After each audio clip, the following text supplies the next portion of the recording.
Усім прывітанне, з вами Зміцер Лукашукі. Як звычайна абмяркоўваем падзею Беларусі і за яе межамі, і у мяне для вас усіх, для наших слухачоў і гледачоў прыемная навіна, но таму што у нас пашыраецца наш пул, наш спіс экспертаў, каментатараў, якія на рэгулярным такой падставе прыходзяць у нас в эфир і разважаюць, каментуюць, аналізуюць, выказваюць сваё меркаванне. Таким чынам я рады вітаць, что можна сказаць сённяшняга дня, хотя фактычна можна лічыць, что тыдзень таму, але тым не менш можна, давайте поставим ад сёння такую пачатак нашай рэгулярнай супрацы с тэалагіняй, эксперткай у галіне рэлігіі, палітыкі і абароны правоў, сяброўкай кіроўнай групы канферэнцыі еўрапейскіх церкваў Натальяй Васілевіч.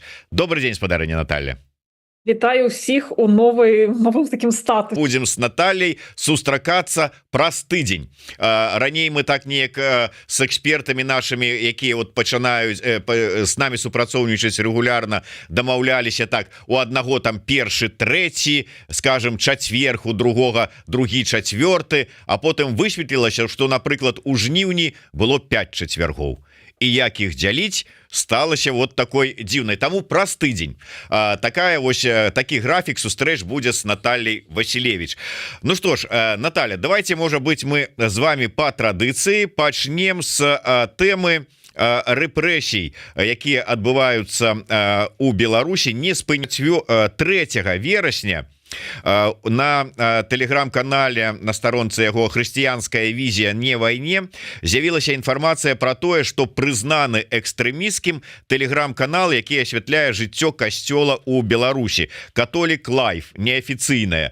І у мяне такое ўражанне склалася: а што, прагледзелі, яшчэ нешта засталося непрызнанае экстрэмісцкім? Як ввогуле сітуацыя з данясеннем нейкай такой інфармацыі праз сацыяльныя сеткі ці іншыя нейкія магчымасці у вернікаў у Беларусі?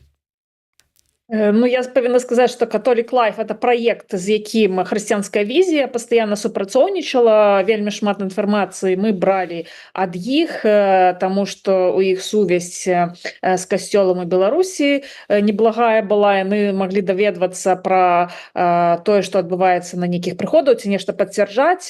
Ну, і мы ім таксама давалі нейкую інфармацыю, якая магла была быць ім цікавай, і на іх звярнулі ўвагу. На нас таксама даволі позна, дарэчы, звярнулі ўвагу. Ну, что тут можна казаць?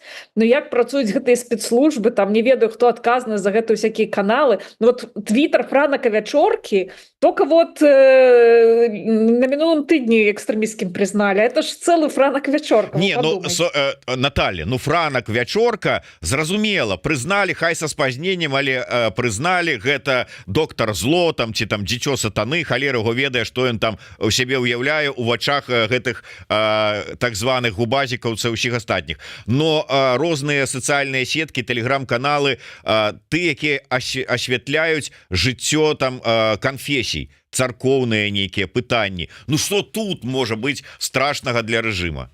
Ну, як што? Я ж кажу, што канал «Католік Лайф», он пісаў шмат пра рэпрэсіі супраць каталіцкага касцёла, быў адной з такіх крыніц, з якой журналісты маглі даведвацца пра тое, што катуюць ксяндзоў у турмах, у якіх умовах яны утрымліваюцца і гэтак далей. Таму, ну, как бы не дзіўна, што калі негатыўчык нейкі пішуць пра гэтую тэму, то, безумоўна, уладам гэта не падабаецца. Яны хацелі б гэта спыніць і зрабіць так, каб людзі з Беларусі не маглі чытаць гэты рэсурс, бо пры чытанні, падпісках, спасылках на гэты рэсурс яны самі становяцца злачынцамі, распаўсюджваюць экстрэмізм і могуць іх адправіць на суткі. Ну і таксама расшыраюць базу для падставаў таго, каб людзей пераследаваць у Беларусі менавіта вось за гэты распаўсюд экстрэмісцкіх матэрыялаў.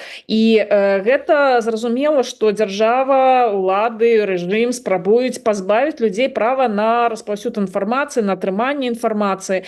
А цяпер што не вазьмі, за што не вазьміся, ўсё экстрэмісцкае. Таму гэта не дзіва. Улады хочуць абмежаваць інфармацыю, выхад на вонкі інфармацыю пра рэпрэсію ў Беларусі. І таксама абмежаваць інфармацыю тую, якія людзі ўнутры Беларусі атрымліваюць з-за межаў. Наталья, а у вас ввогуле ёсць тлумачэнне таму, вот як так атрымалася? До 2020 года былі там самая законапаслухмяная нацыя, там самыя мірныя, самыя талерантныя, самыя. А зараз, калі паглядзець, так я не ведаю, ці ёсць яшчэ дзе-небудзь нацыя, дзе больш на душу насельніцтва экстрэмістаў, тэрарыстаў, экстрэмісцкіх каналаў і ўсяго астатняга. Што здарылася? Як у тым анекдоце, это за то, што вы маліліся мала? Не, это здарылася 2020 год. Усяго толькі 4 гады таму, ці ўжо 4 гады таму здарыўся 2020 год, калі гэтая законапаслухмяная нацыя раптам законапаслухмяна хацела змяніць уладу паводле канстытуцыі, праз працэдуру выбараў. Вось, і выявілася, што як бы законапаслухмяна нешта не атрымліваецца гэта ўсё зрабіць.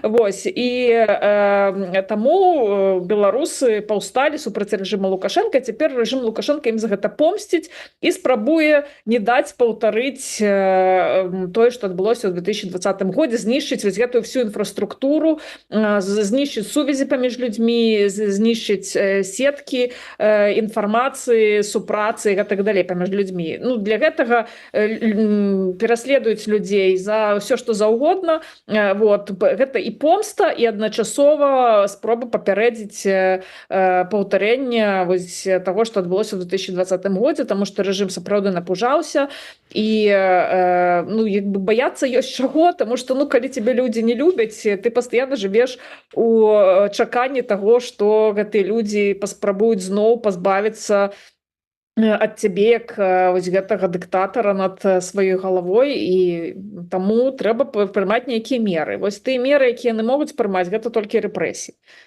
Наталья, я до вас с одного боку як до политологини, с другого боку все ж таки як до православной теологини. Вот вы про такую фразу сказали, что законопослухмяная нация, законопослухмяна у адпаведнасці з законом захотела змяніць палітычны рэжым. Скажите, а вот у ситуации, калі палітычны рэжым ніякім чынам пасінелыя пальцы расціскаць не хоча, як царква, як хрысціянства ставіцца да аднаўлення справядлівасці праз сілавы сцэнар, праз узброенае паўстанне? Ёсць розныя падыходы, няма адзінага такого хрысціянскага падыхода, як гэта зрабіць. Безумоўна, хрысціянства да гвалту, да нянавісці, да нейкіх такіх праяваў, якія там прыносяць негатыўныя наступствы, не толькі пазітыўныя, так, ставіцца даволі асцярожна, і гэта не з'яўляецца найлепшым спосабам вырашэння пытанняў у грамадстве. Часам бывае, што не найлепшы спосаб застаецца адзіным. Таму, безумоўна, заклікаць да паўстання царква не будзе, але з разуменнем паставіцца да таго, што людзі хочуць аднаўлення справядлівасці, людзі хочуць аднаўлення законнасці, яна да гэтага можа. Безумоўна, мы бачылі, што гэта адбываецца ў розных краінах розным чынам, і той спосаб, якім дасягаецца гэта аднаўленне справядлівасці, аднаўленне дэмакратыі, ён таксама уплывае на тое, як далей развіваецца краіна. Тыя краіны, у якіх было не вельмі, скажем, крывавыя гэтыя падзеі, гэта там называецца аксамітнай рэвалюцыі, так званыя, так, краіны заходняй Еўропы, напрыклад, цэнтральнай Еўропы, напрыклад, Чэхія, ці аб'яднанне Германіі, ГДР, ФРГ, якое адбылося таксама не крывавым чынам. Гэта адна гісторыя. Гісторыя Румыніі, напрыклад, там, дзе на раство былі жорстка расстраляная сям'я дыктатара, такі румынскі варыянт. Гэта, мы бачым, што пасля Румынія вельмі доўга не магла справіцца з наступствамі гэтага гвалту, і камуністы ўсё роўна прыйшлі да да ўлады, там же пасля было расстрэл студэнтаў, да, цэлае было падаўленне паўстання студэнтаў, якія зразумелі, што забойства дыктатара не прывяло да кардынальнай змены ўлады і пратэставалі, і быў расстрэл, вельмі шмат маладых людзей загінула вот у наступстве як бы таго, што пераход да дэмакратыі канчаткова не адбыўся. Вось, і ну, мы можам параўнаць гэтыя дзве краіны, іх зыходныя дадзеныя падобныя, але лёс ну, вельмі складаны. Мы бачым таксама Югаславія, тое, што адбывалася на Балканах, як узброеная барацьба, у кожнага была свая праўда, кожны аднаўляў нейкую сваю справядлівасць, да чаго ну, цяпер у прынцыпе Балканы дагэтуль, здаецца, у 90-х годах былі ўсе гэтыя падзеі, дагэтуль застаюцца ну, вельмі такім цяжкім стане. Мы бачым таксама прыклад каўказскіх рэспублік, так, што ну, па-першае, узброеная барацьба не дае гарантыі таго, што атрымаецца перайсці да дэмакратычнага ладу, але пры гэтым заўсёды не бывае такой узброенай барацьбы, якая б не выдаткі на яе, яны заўсёды вельмі вялікія. І, безумоўна, вельмі лёгка можна зразумець людзей, якія церпяць ад рэпрэсіяў, церпяць ад пакутаў і церпяць ад таго, што не працуюць мірныя сродкі. І гэта праўда, гэта крызіс цяпер. Мы бачым, што дэмакратыя, правы чалавека, мірныя перамовы не спынілі ні вайну в Украіне, не спынілі ні тыя маштабныя рэпрэсіі, якія адбываюцца ў Беларусі, што сапраўды ну, гэта мяккія сродкі, яны вельмі часта падаюцца вельмі неэфектыўнымі. Але заўсёды тут трэба падыходзіць, ну, розныя ж сітуацыі гістарычныя бываюць, але мы бачым, што дэмакратызацыя і гэта як бы тэорыя дэмакратыі, ну, такая залаты фон, скажем так, паліталогіі пра то, як адбываецца дэмакратычны транзіт, вельмі часта звяртаюцца ўвага на тое, што выдаткі, пры тым, што я разумею, што цяпер, асабліва пасля вось гэтага няўдалага нашага мірнага паўстання, мірных пратэстаў 20-го года як бы прыйшло расчараванне у многіх людзей вельмі вялікая, і калі пачалася вайна в Украіне, запатрабаванасць гвалтоўнага супраціву яна павысілася значна, але ну, я як бы адназначна б не стала, я ўсё роўна з'яўляюся прыхільніцай як бы мірных пераменаў, я веру ў тое, што яны магчымы, што дыпламатыя заўсёды лепшая за вайну, і што ну, нейкім нацыянальным дыялогам нават з той уладай, якая ёсць цяпер, нават з тымі дадзенымі, якія ёсць цяпер, мы ўсё ж такі змаглі б. Я думаю, што беларусы вельмі умеюць у дыпламатыю і вельмі умеюць у нацыянальную згоду, скажем так, і таму ну, у нас ёсць ўсё ж такі перспектыва нейкім чынам ўсё ж такі пазбегнуць вось гэтых трагічных падзеяў, якія здаюцца як бы эфектыўным сродкам, але ну, як бы наступствы на наступнае пакаленне, на наступныя дзесяцігоддзі могуць быць вельмі трагічныя для Беларусі, і я думаю, што бачыце, беларусы, нават калі, чаму 20-й год быў, да, часта паўтаралі беларусы, мы не хочам паўтарэння таго, што адбылося на Майдане. І мы не хочам паўтарэння таго, што столькі людзей загінула у барацьбе за дэмакратыю. І для беларусаў гэта была такая страшная траўма, і паўтарэння гэтага не хацелася. Вось. І таму я думаю, што пры ўсёй як бы вот, у нейкім сэнсе нават віртуальнай запатрабаванасці сілавога сцэнара, мне здаецца, што беларусы ўсё ж дагэтуль не гатовыя да такога сцэнара, і это не значит, што яны там баязлівыя ці там чагосьці. Яны просто вельмі для беларусаў жыццё, дабрабыт, справядлівасць, ну ўсё аднолькава каштоўна. І вось гэта вымяраць, ці гатовыя мы заплаціць, які кошт мы за штосьці там гатовыя заплаціць.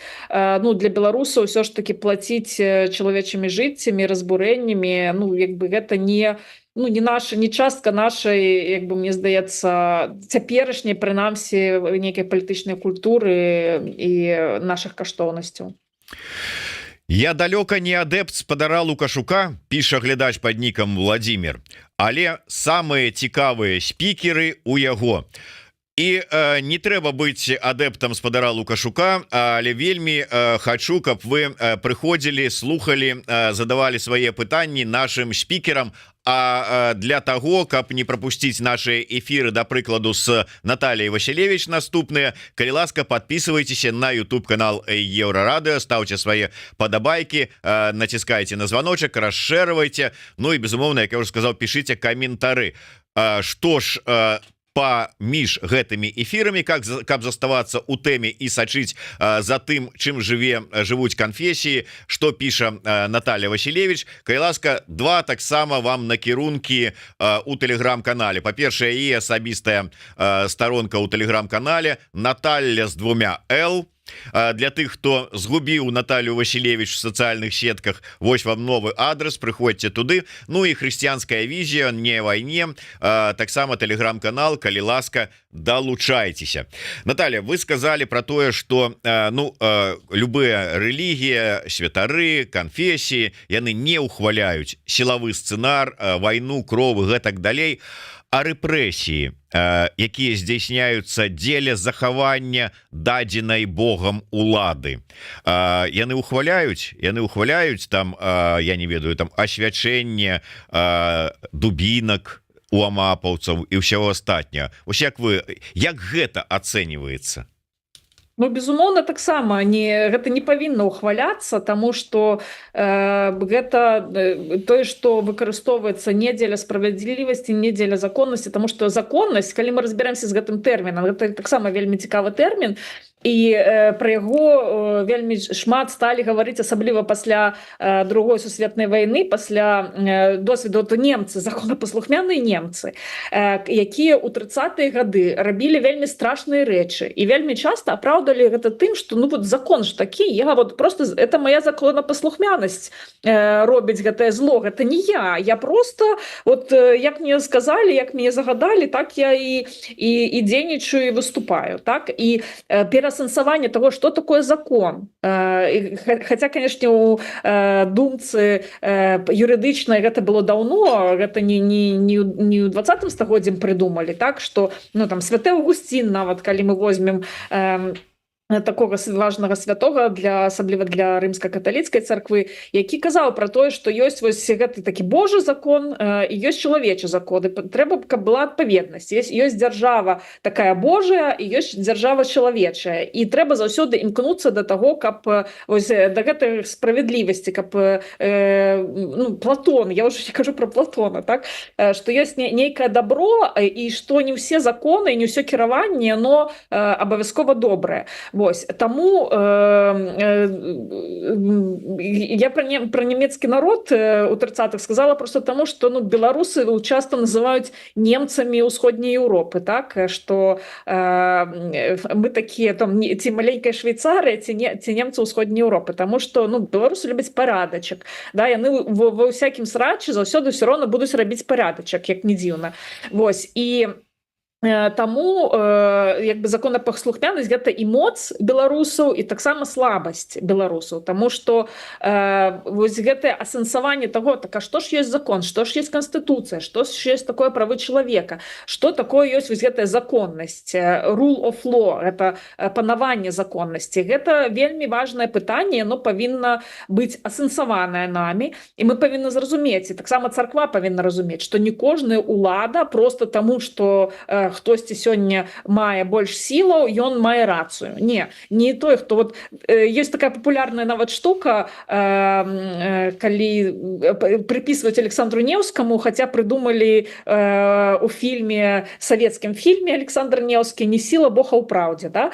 Такая штука ёсць, такі выраз. Так мне заўсёды хочацца спытаць, так, прашу прабачэння, спадарства, іерархі, так мы пра што кажам, дзе праўда? Вось спачатку давайте разберемся, дзе праўда, і ці таму, што адным з галоўных матываў нашага выступлення у жніўні верасні далей 2020 года было імкненне да праўды. Мы казалі, пакажыце нам праўдзівыя вынікі галасавання, пакажыце нам, як прагаласавалі людзі. Мы ж гэта бачым, ну і вельмі добра, дарэчы, было бачна просто на свае вочы людзі бачылі гэтыя чэргі, якія стаялі да участкаў для галасавання, бачылі гэтыя белыя там бранзалеты нейкія, там штосьці, белыя стужкі на руках, і гэта было просто, ну вот, відавочна, што вынікі, якія агучыла прапаганда і сапраўдныя вынікі выбараў, яны не адпавядаюць. Вось. І таму вось гэта імкненне да праўды людзей, яно і падтрымлівалася таксама і іерархамі, і каталіцкай царквы, і нават праваслаўнай царквы. Архіепіскап Артемій вельмі шмат казаў менавіта пра праўду. Мы павінны стаяць за праўду. Гэта не пра палітыку ўвогуле гаворка ідзе, гэта ідзе размова пра праўду і няпраўду. Вось. І, безумоўна, царква павінна выступаць за праўду, павінна заўсёды стаяць за праўду, нават калі улада спрабуе абараніць няпраўду. Вось. У выпадку 2020 года, безумоўна, вся улада Лукашэнкі будуецца на няпраўдзе. Яна будуецца на тым, на першым граху, можна сказаць, які быў здзейснены ў свеце, вось на гэтай няпраўдзе, якую д'явол, сатана прынёс у жыццё гэтага свету. Вось. І я, дарэчы, хочу нагадаць, што быў адзін выпадак, святар, отец Олег Шульгін, пратэерей Олег Шульгін. Вот калі паглядзіце пачатак канала «Хрысціянская візія не вайне», там вы пабачыце ягонае сведчанне. Так вось, хто такі пратэерей Олег Шульгін? Ён служыў у Менску, ён асвячаў харугвы амапаўцам да падзею 2020 года. І ён лічыў гэта нармальным, ну это ж нашы хлопцы, яны стаяць за парадак, за стабільнасць, мір у Беларусі, усякіх гэтых, хто там парушае гэта стабільнасць і мір, яны супакойваюць, пацыфікуюць, так сказаць. Вот. Чаму ж не асвяціць ім харугвы? А ў 2020 годзе той самы святар, ён выступіў са зваротам да амапаўцаў, сказаў: хлопцы, я вам асвячаў, я просто не разумеў, што я раблю, таму што я думаў, я раблю штосьці добрае, а тут тое, што як вы дзееце супраць людзей, як вы дзееце супраць закона, як вы дзееце супраць праўды, які гвалт, якая нянавісць у вас.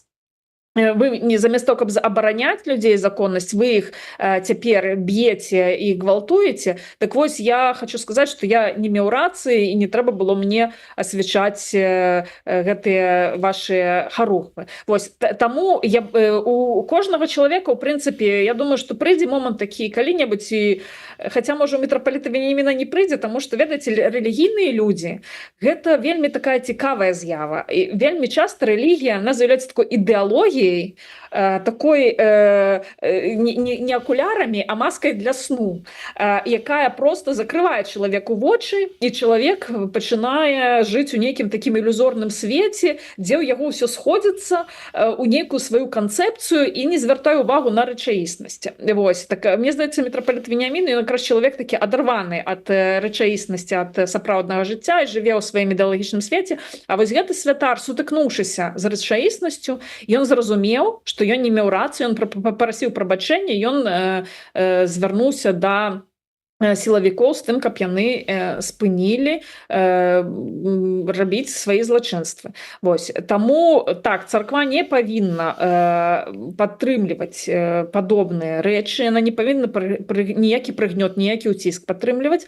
Вось. І павінна заўсёды заступацца часам за тых, хто мае рацыю, але часам за тых, хто не мае рацыю, але хто вельмі слабы і хто знаходзіцца ў такім прыгнечаным стане, і магчыма, ну, там, людзей, якія просто патрабуюць нейкай вось падтрымкі, і за злачынцаў павінна заступацца, так, якіх несправядліва катуюць, напрыклад, ці за злачынцаў, якіх пазбаўляюць жыцця, таму што смяротнага пакарання не павінна быць. Это абсалютна рэч, якая несумяшчальная з хрысціянствам. Вось. То бок, для царквы важна і праўда, і важна стаяць на баку ахвяраў, на баку прыгнечаных, на баку тых, у каго няма ўлады, няма голасу. Вось, быць голасам тых, у каго голасу няма.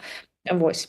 Ну гэта у ідэале павінна быць, як вы сказали, але что мы маем? С аднаго боку мы маем рэпрэсіі і прыклады тых же самых і святароў, вот як вы зараз прыводзілі, і іншых святароў розных канфесій, вернікаў, вот с аднаго боку. З другого боку мы бачым тых же самых іерархаў, таго ж самага Веніаміна, які на службе у рэжыма і якімі паслугамі якіх рэжым радасна карыстаецца і выкарыстоўвае царкву у тым ліку для распальвання нейкай такой межканфесійнай, там нейкай іншай межчалавечай варожасці. Як вось гэта ўсё і з аднаго боку і з другого боку уплывае на настроі грамадства і на стаўленне гэтага грамадства да рэжыма? Так, я хотела б якраз звярнуць увагу на вось гэты ліст, фейкавы ліст, які быў разасланы у дзяржаўныя органы нібыта ад імя мітрапаліта Веніаміна, і ад якога мітрапаліт Веніамін адхрысціўся і сказаў, што это ўсё фейкі, і што, ну, як бы з электроннымі сродкамі зрабілі падробку і ўсюды рассылаюць. Так у мяне ёсць вялікае пытанне, ведаеце, якое да мітрапаліта Веніаміна? Там пішуцца жахлівыя рэчы, такія ксенафобскія рэчы. І ў прынцыпе, калі б людзі ведалі, што мітрапаліт Веніамін не такі, што не можа гаварыць такіх рэчаў, што гэта просто несумяшчальна з тым вобразам, які ў яго ёсць, не было б сэнсу рабіць такую падробку нават. Таму што, ну, любы чалавек прачытаў і сказаў: не, ну это нейкі фейк, не можа такога быць. Вот. А тут выяўляецца, што трэба было неабходна прям было пісаць цэлая заяву інфармацыйнага аддзела Беларускай праваслаўнай царквы прымаць пра тое, што мітрапаліт Веніамін такога не гаварыў. Вось. І гэта пра што сведчыць? Пра тое, што любы трэш, любая ненавісць, яны насамрэч могуць заходзіць з вуснаў, падобныя рэчы могуць заходзіць з вуснаў іерархаў праваслаўнай царквы, і гэта сведчыць пра абсалютны маральны такі дэфолт, вот так я гэта назову, маральны дэфолт царквы. Вось. Тое, што ну, як бы любы нармальны чалавек скажа: так а што? Это вельмі падобна на тое, што звычайна з вуснаў праваслаўных іерархаў ідзе. Вось гэтая ненавісць, ксенафобія, гэта ж звычайна, это ёсць дыскурс праваслаўнай царквы, што ад іх яшчэ чакаць. Вось, таму я просто хочу сказаць пра тое, што трэба не пісаць пра фейкі, а трэба быць такімі хрысціянамі, што нельга будзе паверыць у тое, што з тваіх вуснаў можа выходзіць такі бруд, і такія, ну, ненавісніцкія хейт-спіч, мова варожасці і так далей. Дарэчы, калі ўжо загаварылі пра вось гэты ліст інфармацыйнага аддзела сіноідальнага, пра фейкі і ўсё астатняе, ну не з пустого ж это з'явілася, ці можа быць з пустого, там толькі пра фейкі размова ідзе, ці пра злівы нейкія, якіх можа быць баіцца і Веніамін, і сам гэты сіноідальны інфармацыйны аддзел і праваслаўная царква. А можа было што-небудзь, ёсць чым што распавесці? Ну, ведаеце, так, ёсць што распавесці, таму што хрысціянская візія пастаянна атрымлівае з розных епархій, да нават з беларускага экзархата, ну, пэўныя злівы, да, як бы PDF-дакументы ці фота дакументаў. І часам, шчыра кажучы, вот у нас было пару разоў так, што мы думалі, гэта дакладна фейк, ну не мог мітрапаліт Веніамін такі трэш пісаць. Ну, напрыклад.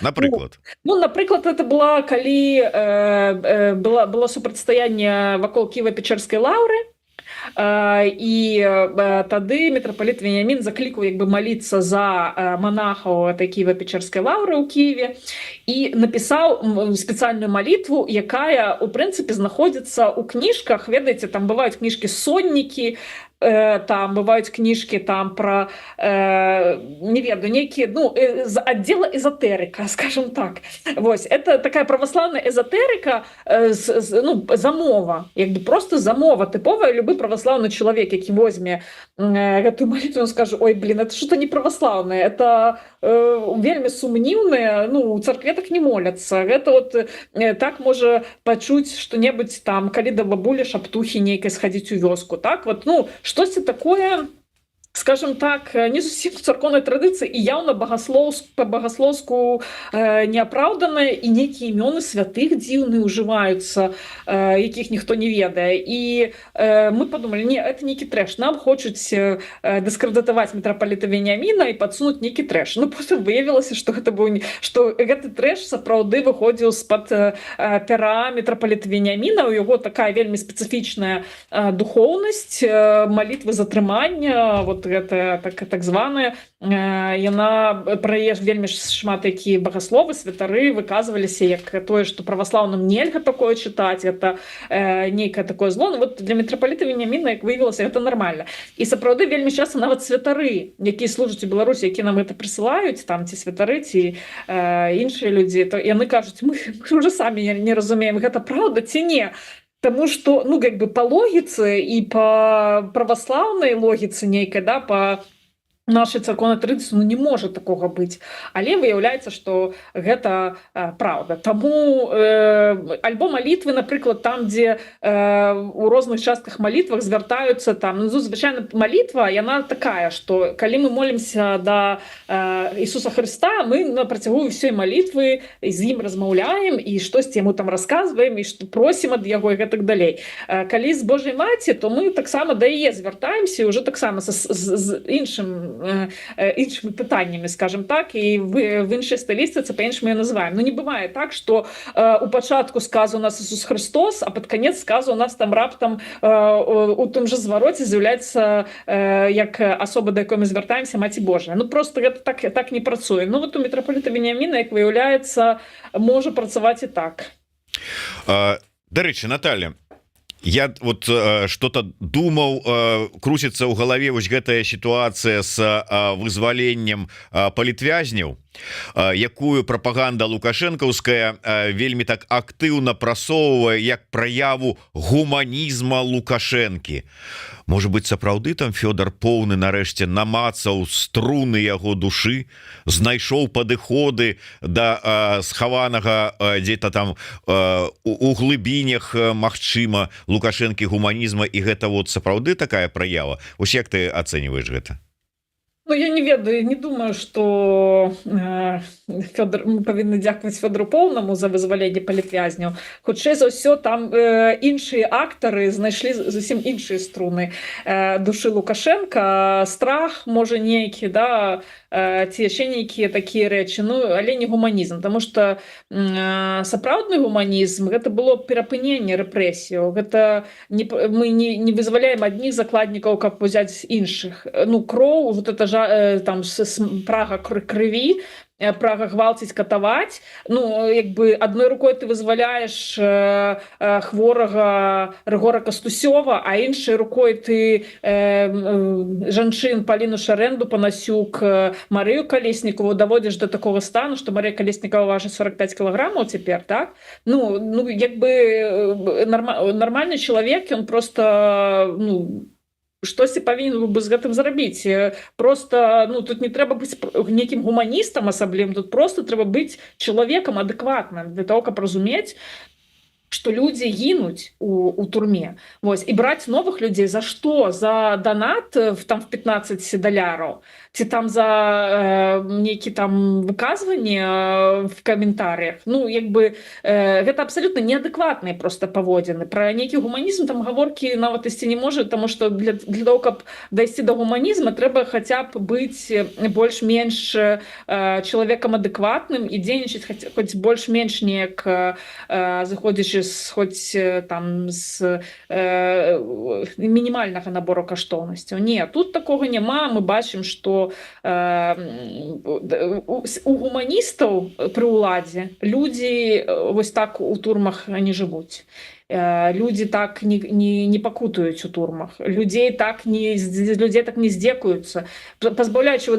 Пачытаю, хай Лукашенко прачытае ліст, які Агнія Ціхановская піша свайму бацьку, якога не бачыла ўжо 5 гадоў, 4 гады, про тое, што яна не можа, няма інкамунікада, людзі просто не могуць нават лісту атрымаць.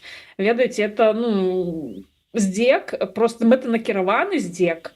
Людзей спецыяльна ламаюць, з людзей здзекуюцца, і гэта робіцца сістэматычна. Таму вызваленне палітвязняў, мы вітаем гэты крок, але мы вітаем не таму, што Лукашенко раптам стаў гуманістам, мы вітаем, таму што людзі хоць нейкую перадышку ад гэтага гвалту і пакутаў гэтыя канкрэтныя людзі атрымаюць. Мы за іх радуемся, а не за Лукашенку і за ягоныя там струны душы.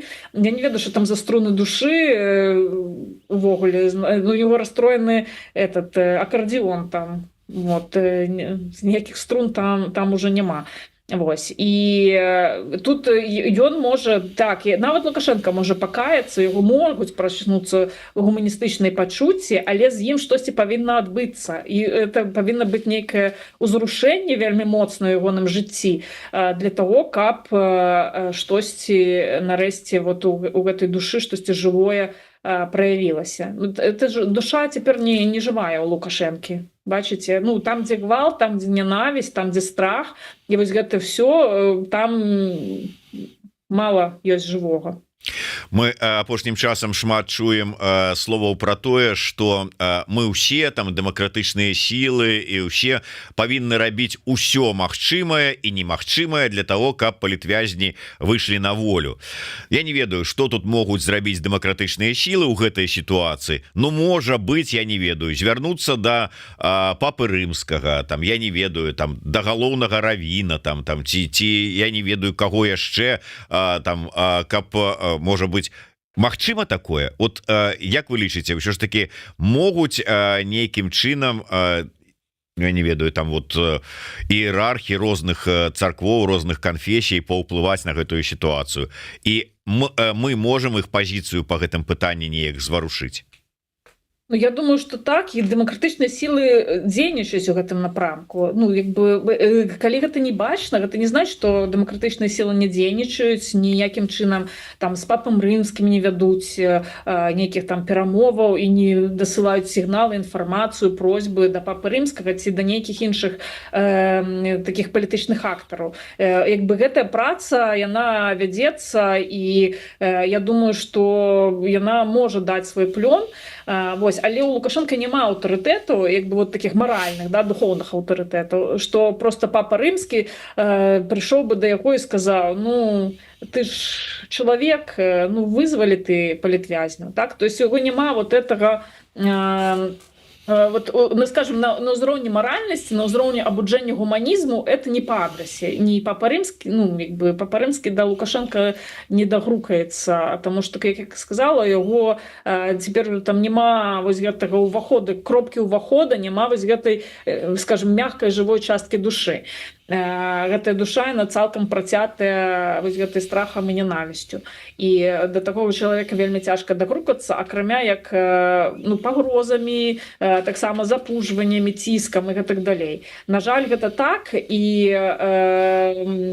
пакуль мы іншых сродкаў у нас няма, но гэта не значыць, што не трэба гэтага рабіць. Трэба, безумоўна, рабіць все магчымае, але што яно магчымае? Што магчымае? Скажыце мне, што магчымае, я буду рабіць. Для мяне вызваленне палітвязняў гэта адно, тое, чым я жыву практычна кожны дзень, і з чым я прачынаюся, з чым я засынаю, і што не дае мне жыць і радавацца жыццю свайму сёння, таму што я заўсёды думаю пра пакуты тых людзей, якія знаходзяцца за кратамі. І таму я хачу рабіць усё магчымае, але таксама ёсць тут две катэгорыі: рабіць усё магчымае і вызваліць любым коштам. Это не адно і тое ж. Таму што вызваліць любым коштам, гэта, ведаеце, мне здаецца, гэта вельмі страшная рэч, таму што, па-першае, тут бывае такі кошт, які занадта дорага заплаціць за жыццё. Напрыклад, ведаеце, у Нямецчыне зараз гэта вельмі шмат абмяркоўваюць, у тым ліку гэта звязана з Красікавым, так, з абменам Красікава і ўвогуле таго, што ці можна заплаціць жыццём аднаго чалавека за жыццё другога чалавека. Вось, ці можа заплаціць жыццём, ведаеце, это дылема ваганеткі, да, вот едзе ваганетка, чалавек стаіць пераключае па якіх рэйках яна паедзе, на адных рэйках ляжыць адзін чалавек, на іншай 5.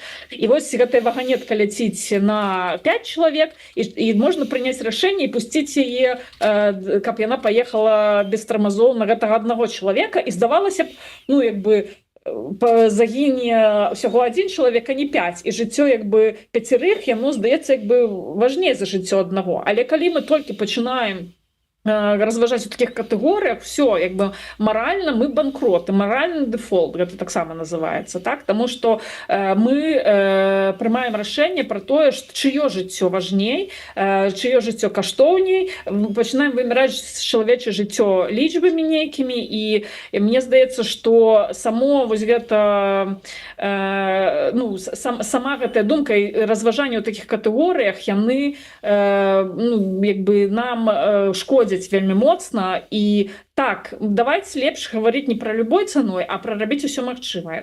Гэта нашмат больш здаровы падыход да таго, нават калі мы нічога не можам, так, і у нас нічога не атрымліваецца, ўсё ж такі, я думаю, што вось гэты срач, які зараз адбываецца ў дэмакратычным руху, а гэты срач, ён хутчэй адбываецца не таму, што там людзі ў нас паганыя, там нейкія не дрэнныя, нічога не разумеюць, а просто ад таго ж безвыходнасці, ад таго, што мы нічога не можам зрабіць. І вот калі мы не можам зрабіць нічога магчымага, мы пачынаем прыдумляць нешта іншае, да, нейкія там апраўданні ці наадварот дакоры адзін да аднаго. І я лічу, што мы павінны ўсё ж такі дыпламатычныя нейкія сродкі выкарыстоўваць, мы павінны прасіць усіх магчымых там тых, хто можа нейкім чынам паўплываць на рэжым Лукашенка пра тое, каб нашы палітвязні выйшлі. Але калі яны не выходзяць, гэта не нагода тых людзей, якія рабілі ўсё магчымае, але не дасягнулі поспеху, абліваць брудам ці нейкім чынам іх зневажаць, абзываць і так далей. Ну, гэта не канструктыўна. Так, ну, пытанне, конечно, узнікае адразу, дзе воінства Хрыстова, канцы канцоў, каб прыйшло і навяло парадак, ці хаця бы, як там, калі паглядзець фільмы галівудскія, ёсць жа ж там где-то у Святого Престола у самое каталіцкая нейкія воіны, якія прыходзяць і наводзяць нейкі парадак, такія Рэмба с Христом на теле. Але не про гэта. Калі вот ўсё ж таки разважаць про тэму войны і магчымай падрыхтоўкі да войны, что вот грамадства такое і прапаганда рыхтуе там да магчымай войны ў Беларусі, навіна про тое, что праваслаўных святароў прызываюць у транспартныя войскі. Это таксама такая вот как бы элемент падрыхтоўкі да войны, ці як вы гэта ацэньваеце? Не, мне здаецца, это элемент нармалізацыі царквы, скажем так, да, і ціску таксама на царкву, таму што раней святароў не прызывалі, святары былі вызваленыя ад службы ў войску, таму што, ну, в прынцыпе, гэта мала, скажем, хаця розныя бывалі гістарычныя сітуацыі і так далей, але прэцэдэнты, але, ну, як бы служэнне святара гэта ўсё ж такі служэнне, якое не можа быць ніякім чынам звязанае з праліццём крыві альбо, ну, там удзела ў такіх вайсковых дзеяннях. Я хутчэй думаю, што гэта ціск на царкву для того, калі раней царкве было дадзена больш прывілеяў з боку рэжыма, то цяпер просто пачынаецца гэта скарачацца.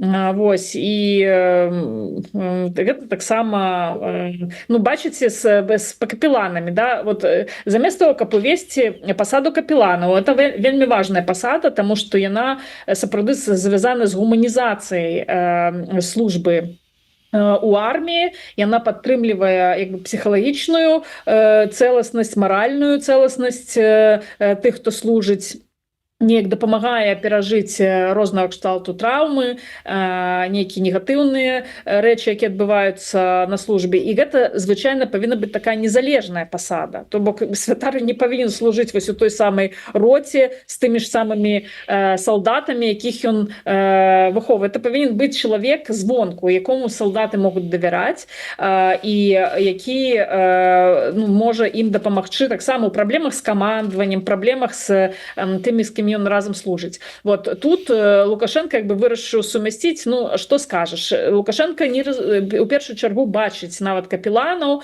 царкву як такі прапагандысцкі ресурс. Ён сам вельмі шмат разоў гаварыў про тое, што там церквы не для палітыкі, это значит, што у церквы не павінна быць самастойнага меркавання. Гэта только гэта і значыць. Значит, што ў царквы не павінна быць самастойнага меркавання. Вось. І таму я думаю, што гэта спосаб выкарыстаць царкву у такіх, зампаліт, вот, адзін з інструктараў па прапагандзе. Гэта тое, што Лукашенко галоўна бясплатна, да? Таму што нармальна капелан, ён павінен атрымліваць зарплату, у яго там павінна быць нейкія сацыяльныя гаранты, да? А тут бясплатна ты прызваў чалавека ў транспартнай войскі, ну хай ён там чего-нибудь служыць і там неяк бясплатна працуе вот у гэтым войску. Ну, я лічу, што гэта не зусім падрыхтоўка да вайны. У нас падрыхтоўка да вайны ідзе не такім чынам, да? У нас нагнетаецца атмасфера, просто вось прапаганда пастаянна працуе, і прапаганда это галоўная рэч, якой вайна ствараецца. Гэта тое зло, якое і закідвае, мяняе, можна сказаць, такую інфармацыйную прастору, мяняе тое, што чалавек думае, тое, што для чалавека з'яўляецца каштоўным, яно апрацоўвае мозг у першую чаргу, таму што все войны ў першую чаргу пачынаюцца вось тут. І таму мне здаецца, што вось гэтая прапаганда, гэта ёсць падрыхтоўка да вайны, я не ведаю. Лукашенко заўсёды рыхтуецца да нейкай вайны, прынамсі вайну са сваім уласным народам ён вядзе ўжо, я б сказала, што больш чым 4 гады, вот так інтэнсіўна ў гарячай фазе, да, калі раней это была гібридная вайна, то цяпер вайна, паўнамаштабная агрэсія адбылася з боку Лукашенко супраць свайго народа. І таму такое грамадства, яно безумоўна ужо знаходзіцца ў стане вайны. Ну так, а чым бліжэй чарговае заканчэнне электаральнага цыкла, так званыя выбары прэзідэнцкія, тым больш ворагаў, тым больш вакол пагрозу, тым тады больш востра, як жа ж я магу у такой складанай сітуацыі пакінуць на волю лёса гэты няшчасны бедны беларускі народ. Што ж ён будзе рабіць, калі я сыйду з пасады, здыму з сябе венец? Ну, тут, канешне, да, гэта атрымліваецца святары, вернікі, увогуле яны як спартсмены, то есть яны спорт, які канфесія, яны па-за палітыкай, у тым выпадку, калі хочуць пакрытыкаваць рэжым за нейкія злачынствы. А калі падпісаць ліст у падтрымку так мовіць, дзеючай рэжыма і дзеючага Лукашэнкі, то тут, конечно, ўжо как бы это другое, тут как бы это не палітика, это как бы все правильно. На завяршэнне, але нармалізацыя, я так разумею, адбылася, судзячы по тым, што не паспеў Лукашенко заікнуцца по тое, што ў яго ногі падкашваюцца стаяць у храме 2 гадзіны, як тут же Вениамин выказаўся і выйшаў з ініцыятывай паставіць лавы у праваслаўных церквах.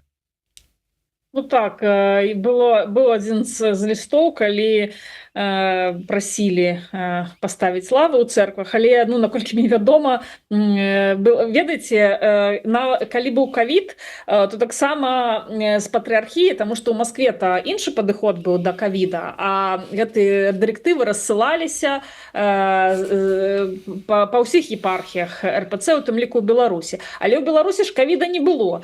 І вот як трэба было выкрутіць выкруціцца як бы трэба было запатрабаваць нашэння гэтых масак, дэзінфекцыя розных там прадметаў і гэтак далей, дыстанцыя. Вось, а з іншага боку ковіда ж няма, і трэба было неяк вот тады гэтыя патрабаванні яны вельмі лёгка праваслаўнымі ад свайго начальства ігнараваліся. Ніхто іх не выконваў. Але ў гэтым месте свае плюсы, таму што, допустим, ёсць патрабаванне з Москвы чытаць малітву пра Святую Русь, пра перамогу Святой Русі. Ну вот у Беларусі гэтая малітва таксама не чытаецца, ідзе такі ціхі саботаж. Ведаеце, это вот все закупанослухмяныя у нас у Беларусі, акрамя праваслаўных, таму што як бы жорсткасць закону, да, кампенсуецца тым, што іх не абавязкова выконваць. Вот, таму гэта ўсё кананічная спадчына праваслаўнай царквы, там практычна, ну, не ведаю, 80% мы уже забылі, нічога не робім таго, што нам прадпісана рабіць, а запаведзі Божыя такі зусім такое неабавязковае дадатак да рэлігійнага жыцця выяўляецца. Таму як бы ёсць у гэтым як бы таксама свае плюсы, свае мінусы, як заўсёды, як бы і ў законапаслухмянасці, і ў тым, што людзі умеюць сабатаваць і як бы не прытрымлівацца нейкіх дурацкіх законаў. Тут ёсць свае, як бы, мы не ведаем, як ёсць крызіс кіравання, крызіс менеджменту ў праваслаўнай царкве. Вось, і кожны чалавек все роўна сам вырашае, што ён будзе рабіць і наколькі ён можа гэта рабіць, заходзячы са сваіх каштоўнасцяў, са свайго меркавання. Я б вось так сказала. Дзякуй вялікі. Не ўсе тэмы абгаварылі, але гэта можа быць і да лепшага, таму што праз тыдзень, калі мы зноў сустрэнемся з Натальяй Васілевіч, у нас будзе для затраўкі, для пачатку размовы пра што пачаць гаварыць. Я думаю, што да таго часу шмат тэмаў у нас новых з'явіцца, тым больш, што, як я ўжо казаў, Наталья у нас не толькі тэалагіня, не толькі вось как бы звязаная з тым, каб каментаваць нейкія рэлігійныя справы, але ўвогуле паліталагіня і шмат пра што можа расказаць і па іншых тэмах, выказаць сваё меркаванне. Таму я гарантую, наступныя ўсе нашыя сустрэчы і размовы, якія будуць адбывацца раз на 2 тыдні, будуць цікавыя, захапляльныя, таму подписывайтеся, ставьте свае падабайкі і расширвайте, пішыце каментары.